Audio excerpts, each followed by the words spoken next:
আপনারা সব জায়গায় নির্বাচনী প্রচারণা চালান, কিন্তু এই শাহজাহানপুর গাবতলীতে আপনারা প্রচারণা চালাতে পারবেন না।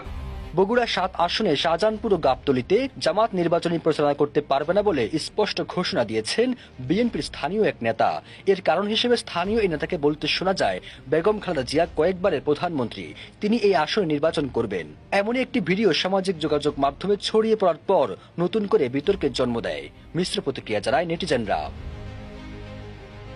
ছড়িয়ে পড়া ওই ভিডিওতে স্থানীয় বিএনপি নেতাকে বলতে শোনা যায়, এই আসনে বেগম খালেদা জিয়া তো পাশ করবেনই, কিন্তু আমরা চাচ্ছি ৯০% ভোট পেয়ে বেগম খালেদা জিয়া পাশ করবেন। ৬ নভেম্বর সন্ধ্যায় শাহজাহানপুর উপজেলার আড়িয়া ইউনিয়ন বিএনপির উদ্যোগে এক মতবিনিময় সভায় এই ঘোষণা দেন ইউনিয়ন বিএনপির সভাপতি বাদশাহ আলম। এ সময় উপস্থিত ছিলেন উপজেলা বিএনপির সাবেক আহ্বায়ক আবুল বাশার।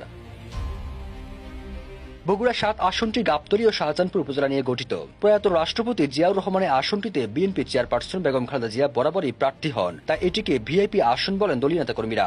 স্বাধীনতার পর থেকে সংসদ ও উপনির্বাচন মিলে ১৫ বার ভোট হয়েছে এই আসনে। এতে বিএনপি ১০ বার, আওয়ামী লীগ ২ বার, জাতীয় পার্টি ২ বার এবং স্বতন্ত্র প্রার্থী ১ বার নির্বাচিত হন। আগামী জাতীয় সংসদ নির্বাচনে বিএনপির প্রার্থী হয়েছেন খালেদা জিয়া। তার হাত ধরে হারানো দুর্গ পুনরুদ্ধার করতে চায় বিএনপি। ইতিমধ্যে আসনটিতে গোলাম রাব্বানীকে প্রার্থী করেছে জামাত ইসলামী। এই আসনটিতে জেতার আশা নিয়ে নানা নির্বাচনী কর্মকাণ্ড চালাচ্ছে দলটি। এই আসনে বিএনপি এবং জামাতের নেতাকর্মীরা জানায়, এবার প্রচুর মামলা মাথায় নিয়ে আওয়ামী লীগ ও জাতীয় পার্টি অনেক নেতা আত্মগোপনে রয়েছেন।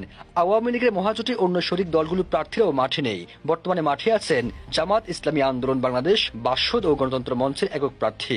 সবশেষ বিএনপি চেয়ারপারসন বেগম খালেদা জিয়া এই আসনে প্রার্থী হন।